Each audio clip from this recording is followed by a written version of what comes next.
बात उन दिनों की है जब मैं कॉलेज का स्टूडेंट था। अपने कॉलेज की ओर से हम सभी कैंप के लिए एक जंगल में गए थे। हल्की ठंड थी, अतः रात में हम सब ने पूरी रात कैंप फायर के साथ डांस करने, गाने आदि का प्रोग्राम तय किया।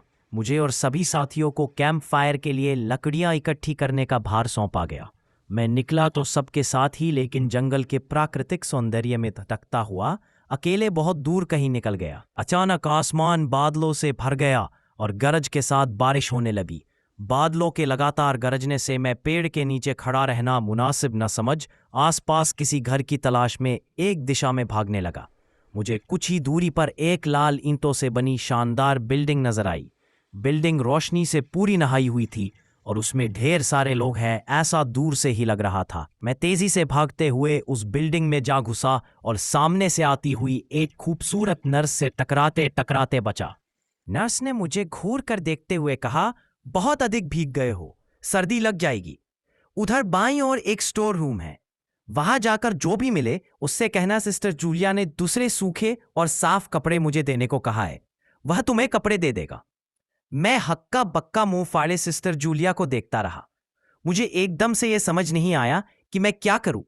मेरी स्थिति देखकर सिस्टर जूलिया खिलखिलाकर हंस पड़ी और बोली, पहले तो तुम अपना मुंह बंद करो, वरना मुंह में मच्छर घुस जाएंगे, और अब जाकर वीसा ही करो जैसा मैंने कहा है। मैं हल्के से हाँ में सर हिला, सिस्टर की बताई दिशा में जाने को मूद गया। अभी कुछ एक 10 कदम ही चला हुआ होगा कि मेरे कंधे पर किसी ने हाथ रखा।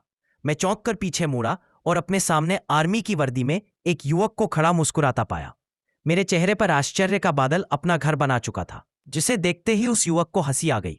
उसने धीमे किंतु दृढ़ स्वर में कहा, मैं कैप्टन विनोद हूं और ये हमारे देश की आर्मी का हॉस्पिटल है। कैप्टन विनोद की बातों ने मुझे आश्वस्त किया। मैं अब धीरे धीरे सामान और मैंने कैप्टन विनोद को सिस्टर जूलिया की कही बातें बताई। सुनकर कैप्टन विनोद के चेहरे पर रहस्यमयी मुस्कान फैल गई और वे बोले, तो सिस्टर जूलिया से भी मिल चुके? जी। क्या मतलब है आपका?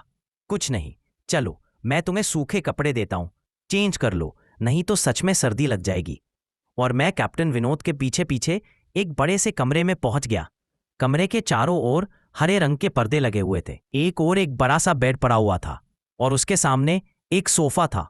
बीच में एक टेबल था जिस पर 2 ग्लास, एक बड़ी बोतल ब्रांडी की और 1 या 2 पत्रिकाएं पड़ी हुई थीं। कमरे के एक कोने में एक बड़ी सी अलमारी थी जिसमें से कैप्टन विनोद ने एक आसमानी रंग का कुर्ता पायजामा निकालकर मुझे दिया और कमरे से लगे बाथरूम की ओर इशारा किया। मैं बाथरूम से कपड़े चेंज कर जैसे ही निकलने लगा, मेरी नजर बाथरूम की एक दीवार पर पड़ी। वह खून के छींटों से भारी हुई थी। यह देखकर मैं घबरा गया और जल्दी से बाहर निकलने को मूदा कि बाथरूम में लगे आईने में खुद को ही देखकर चौंक गया। आईने में मेरा पूरा शरीर तो नजर आ रहा था, लेकिन मेरे शरीर पर से मेरा सर गायब था।